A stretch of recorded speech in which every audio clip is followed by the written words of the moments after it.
Let's talk about the third episode of the Young Indiana Jones Chronicles, titled British East Africa, September 1909, with a script written by Matthew Jacobs and directed by Carl Schulz. So this original episode aired in 1992, but was later, like the rest of the series, re-edited into The Adventures of Young Indiana Jones, with this episode becoming part of Passion for Life.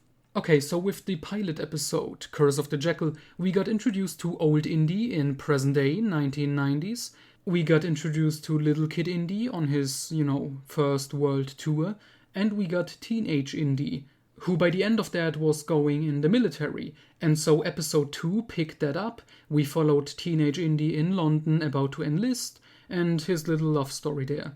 And now this third episode picks back up with Little Kid Indy on the world lecture tour of his dad, Henry Sr. I just want to point out that I do like how this series is structured this way. That the pilot episode establishes a clear premise and we follow both different timelines in Indy's life. But I think I can already tell you, Teenage Indy, played by Sean Patrick Flanery, is gonna take over the series very quickly.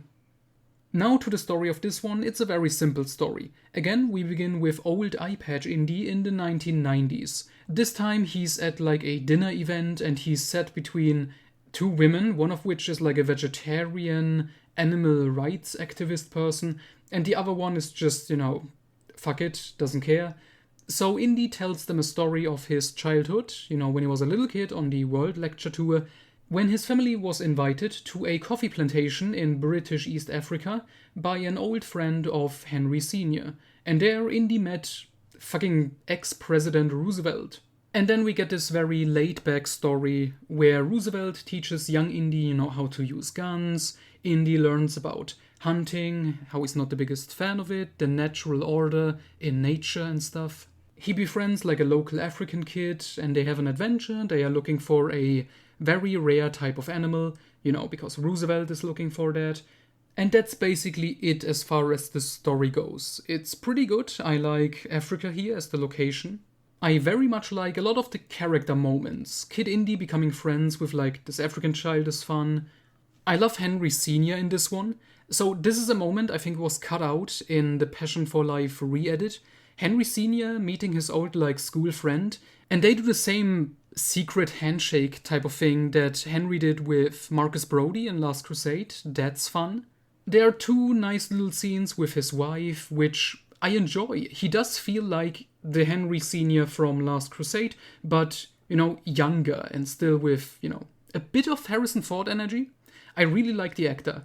I think he does a really, really damn good job. I like Roosevelt in here. There's one shot where he's just doing weights and stuff, and it's pretty funny. And then we got a very curious casting case. We have the character Frederick Selous, played by Paul Freeman. And Paul Freeman, a decade ago, played Belloc in Raiders of the Lost Ark, the main antagonist. To be honest, I didn't recognize him first time watching, because he looks older and he's not doing a French accent. That is honestly kind of amazing that he's just in here playing a different character. I love it. And he also returns way later on. Now in total, I gotta say, the point of the episode is very clear, and it's very basic, but I didn't find it annoying or preachy, which is the main thing when you have a little kid story like this, where he's learning about nature and, hunting animals and stuff. It's done well. This is the first episode where the educational part of the show really comes out, but I like it, I'm enjoying it. It's not the first episode I would choose to go back to because, again, nothing much happens in it, but it looks decent, it's a decent little story, and I think the cameo, with the historical figure in this one, works just fine. But if you don't care about Little Kid Indy, the next episode already brings us back to Teenage Indy, now, in World War I.